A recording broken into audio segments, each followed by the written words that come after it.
Hitech సిటీని నిర్మాణం చేశాడు ఆయన. ఇప్పుడు ఒక 5 కిరీటములు, అమరావతి 5 అక్షరాలు, 5 తలలు శివుడికి, పంచశీర్షుడు కదా ఆయన. అటువంటి 5 కిరీటములో 50 కిరీటములో ఆయన ఏం చేస్తాడో, ఆయనకు మాలాంటి వాళ్లకు పద్యం రాస్తే ఒక పట్టాన తృప్తి ఉండదు, ఇంకో భావం రావాలి, ఇంకో పదం రావాలి. అలాంటి మహానుభావుడు ఇంకా బాగా చేయాలి, ఇంకా బాగా చేయాలనే తపన ఉంటుంది ఆయనకి. ఆ చేతికి అంత అనుగ్రహం శివుడు ప్రసాదించాడు. ఎందుకంటే అమరేశ్వరుడు, ఇంద్ర ప్రతిష్ఠితమైన లింగము అమరేశ్వరుడు. 16 అడుగుల లింగం అది. ఇంత గొప్ప లింగము ఈ ప్రాంతంలో ఇదొక్కటే అంత గొప్ప లింగము. అటువంటి గొప్ప లింగమును సేవించేటువంటి ఇంద్ర ప్రతిష్ఠితమైనటువంటి మహాలింగము కల రాజధాని నగరాన్ని అమరావతిగా ఏర్పరచి, అటువంటి ఈ నగరాన్ని ఎప్పుడో మరి అప్పుడు హైటెక్ సిటీ సృష్టించాడంటే ఇప్పుడు అంతేకాదు కదా, ఇప్పుడు క్వాంటమ్ మారిపోయింది ప్రపంచం, క్వాంటమ్.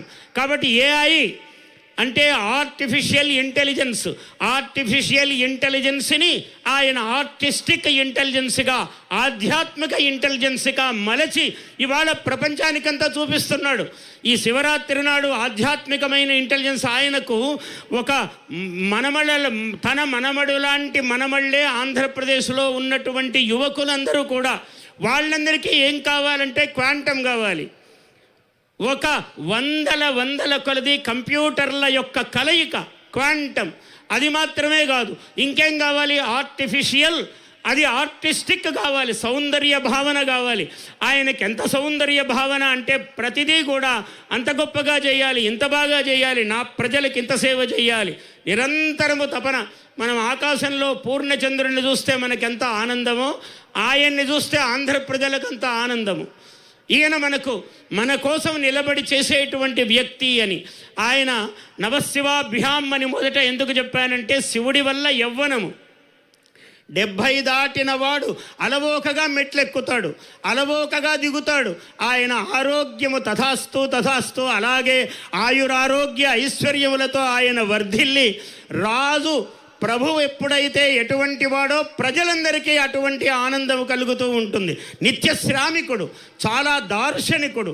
రేపేమి జరుగుతుంది, ఎల్లుండికి ఏం కావాలి, వచ్చే సంవత్సరం ఏం కావాలి ఆలోచన చేస్తాడు అతడు. అటువంటి ఆలోచన వైభవము, సేవాభావము ఉన్నటువంటి మహనీయుడు. కాబట్టి ఆ పార్వతీ పరమేశ్వరులు ఆయన్ని నిరంతరము రక్షించి, మనందరికీ ఏం కావాలో, ప్రజలకేం కావాలి, అభ్యుదయం కావాలి. రైతు ప్రాణము, ఈ జాతికి రైతు రాజు కావాలి. ఆ రైతుకు ఏం కావాలో నిరంతరము శ్రామిక లక్షణముతో ఆలోచిస్తాడు. అటువంటి పరమేశ్వరుడి యొక్క అనుగ్రహము ఆయనకు నిరంతరము కలగాలి అని. నాకేమో 5 నిమిషాలు అన్నారు, సమయం ఒక్క 2 నిమిషాలు మాట్లాడే వీలుంటే మాట్లాడతాను, అనుమతిస్తే. ఏమి మాట్లాడాలి అంటే 2 నిమిషాలు. నా 14 ఏళ్ల వయస్సులో, 14 సంవత్సరాల వయస్సులో నేను ఒక శివస్తోత్రం రాశాను, శివతాండవ స్తోత్రం. ఆ పదాలకు కూడా అర్థం తెలియదు ఆనాడు నాకు, తర్వాత తెలుసుకున్నాను. ప్రమథులందరూ పాడ ఫణిగణములు నాడ, పార్వతీ ప్రముఖులు పరగి సయ్యని చూడ, కాల్గజ్జ సవరించనన్నా త్ర్యంబకుడు కీల్గంటు విదలించె మిన్నుల్ గ్రక్కదల, డమరుకము జల్లిపించ ఢం ఢం మననిపించే, అమర సంఘముతోడ అంతటా క్రిక్కిరిసే, డమరుకము జల్లిపించే ఢం ఢం మననిపించే, రుక్కులంతటా వినిపించే. వ్యాకరణ శాస్త్రం అప్పుడే పుట్టింది. డమరుకము జల్లిపించే ఢం ఢం మననిపించే, రుక్కులంతటా వినిపించే, క్షీరాబ్ధిలో తేలు కీలానుగామి అయి ఫాలాక్షు నేత్రము ప్రజ్వలించే, జయ జయ మహాదేవ సౌధీకృత గ్రావ, సతత నృత్య విరావ సత్యభావ, పార్వతీ ప్రణయాంకవాసీ జయ హో, ప్రథిత రక్త రక్తఛటాకేశీ జయ హో కాళకాలం వ్యాళమాలా జయ కంకాళ పూర్ణిత భస్మహేలా జయ హో జయ హో జయ హో జయ హో జయ జయ విజయ హో అంచు ప్రమధావళుల్ అంచలంచలతోడ మించిపోయిరి జయ జయధ్వానాల జాడ స్తోత్ర పాఠమి చాలు చూపించు సరి ప్రజ్ఞ అన్నట్లు నగ కన్య అలవోక నవ్వింది నవ్వు అంతర్యమ్ము రవ్వలోపసి గట్టె మువ్వలంఝళిపించె దివ్య రవళులడించే ఒక పాదనాదమ్ము ఘం ధమ్మటంచు దుడంగెనొక పాదనాదమ్ము ఘల్లు ఘల్లుమని పొంగే అది కాల భైరవుని అసుర మర్దన పాదము అది పార్వతీరమణి మృదుల పేశల పదము అర్ధనారీశ్వర తత్వము పాదములు పాదములు పాడుకొను వేదములు పాదుకొను పర్వతములేమో ఆదెసల నాదుకొను హస్తములు శస్తములు ఆది కలశాంబు నిధులేమో ఊదుకొను నెన్నురము ఉండు ఉమకాపురము ఉత్తముల గోపురము దేవా కాదనవు లేదనవు కాంచన మహాధనువు కాంచగలదే తనువు దేవా నిన్ను కాంచగలదే తనువు దేవా. ఇంకా చాలా ఉంది కానీ సంక్షిప్తం చేశాను. సమయానుసారముగా పెద్దవాళ్ళందరూ ఉన్నారు కాబట్టి దీన్ని సంక్షిప్తం చేశాను. ఈ సభలో సుబుధేంద్రులు మంత్రాలయ తీర్థ పీఠాధిపతులు వారికి నమస్కారము. అట్లాగే రమ్యానంద భారతి వారికి కూడా నమస్కారము. చంద్రబాబు గారు ఆయన సద్యోజాతం ప్రవద్యామి అన్నారు శివుణ్ణి. సద్యోజాత అంటే అప్పటికప్పుడు పుట్టేవాడని. ఏ నాయకుడైనా ఎప్పటికప్పుడు కొత్త కొత్త ఆలోచనలతో చేసి కార్యక్రమాలు ప్రజాహితంగా నిర్వహించగలిగిన వాడే మహాదేవుడి అనుగ్రహం గల మహానాయకుడు అవుతాడు.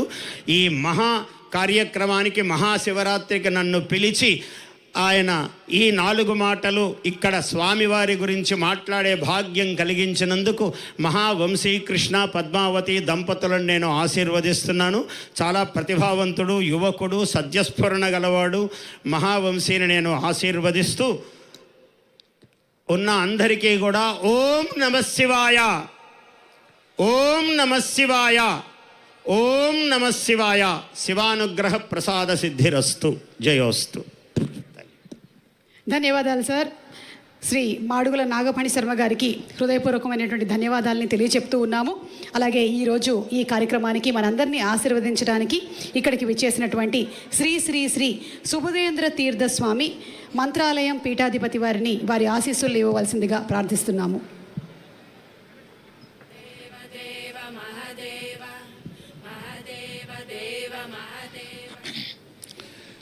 శ్రీ గురుభ్యో నమః. హరి ఓం. శ్రీమన్ లక్ష్మీ నృసింహస్య శ్రియం దిశతు మే నఖః స్వభక్తాభీష్టదానాయ సముపాత్త దశాకృతేః బుద్ధిర్బలం యశోధైర్యం నిర్భయత్వం అరోగత అజాడ్యం వాక్పటుత్వం చ హనుమత్స్మరణాత్ భవేత్. ఓం నమః శివాయ.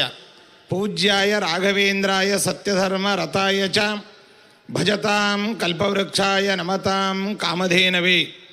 సర్వేపి సుఖినః సంతు సర్వే సంతు నిరామయాః సర్వే భద్రాణి పశ్యంతు సర్వే సుగుణశాలినః. పరమ పవిత్రమైనటువంటి ఈ శివరాత్రి శుభ సందర్భంలో మన తెలుగు రాష్ట్ర రాజధాని పరిసరంలో మహాశివరాత్రి శివోహం అనేటువంటి ఒక కార్యక్రమాన్ని ఏర్పరిచి సనాతన హిందూ ధర్మానికి విశేషంగా ఒక వేదికను సిద్ధం చేసినటువంటి మహా వంశీ గారికి, మహా టీవీ నిర్వాహకుల అందరికీ కూడా మనస్ఫూర్తిగా అభినందిస్తూ